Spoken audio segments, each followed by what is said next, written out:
एक दिन ललिता को गुप्त सूचना मिली कि कार्नेशन का एक बड़ा ड्रग सौदा शहर के बाहरी इलाके में एक पुराने गोदाम में होने वाला है। ललिता ने तुरंत इसकी जानकारी ठाकुर को दी और एक रेड की योजना बनाई, लेकिन ठाकुर ने बहाने बनाकर टाल मटोल शुरू कर दी। उसने कहा, मैडम, ये छोटी मोटी अफवाहें हैं, मेरी पुलिस पहले ही व्यस्त है, आप फिक्र ना करें, मैं देख लूंगा। ललिता की छठी इंद्रिय ने खतरे की घंटी बजा दी। उनकी तीक्ष्ण बुद्धि ने ठाकुर की बातों में छल को भांप लिया।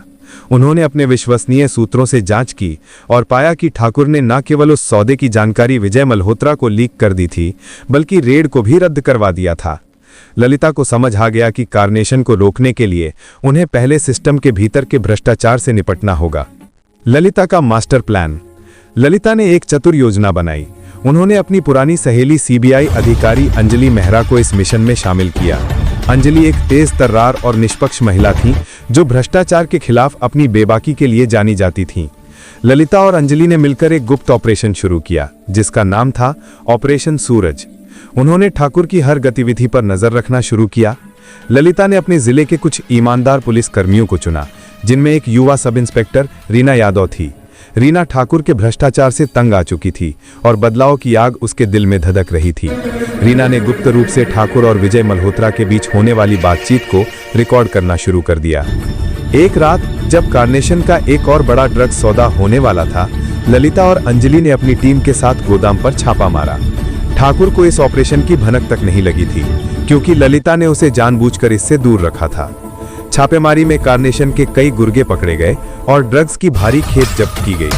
हालांकि विजय मल्होत्रा भागने में कामयाब हो गया। जब ठाकुर को छापेमारी की खबर मिली तो वो गुस्से से तिलमिला उठा। उसने ललिता को धमकी दी, मैडम, आप बहुत बड़ी गलती कर रही हैं, इस शहर में मेरी सत्ता चलती है। ललिता ने ठंडे दिमाग लेकिन दृढ़ स्वर में जवाब दिया, ठाकुर साहब, अब इस शहर में कानून की सत्ता चलेगी, आपकी नहीं। ललिता और अंजलि ने ठाकुर के खिलाफ पुख्ता सबूत इकट्ठा किए, जिसमें रिकॉर्डेड बातचीत, बैंक ट्रांजैक्शन और गवाहों के बयान शामिल थे। इन सबूतों के आधार पर ठाकुर को निलंबित कर दिया गया और सीबीआई ने उसे हिरासत में ले लिया। विजय मल्होत्रा को पकड़ने के लिए एक विशेष टास्क फोर्स बनाई गई, जिसमें रीना यादव को भी शामिल किया गया। कई हफ्तों की कड़ी मेहनत के बाद विजय को एक गुप्त ठिकाने से धर दबोचा गया। ठाकुर और विजय मल्होत्रा के पतन के बाद सूरजपुर में एक नई सुबह आई।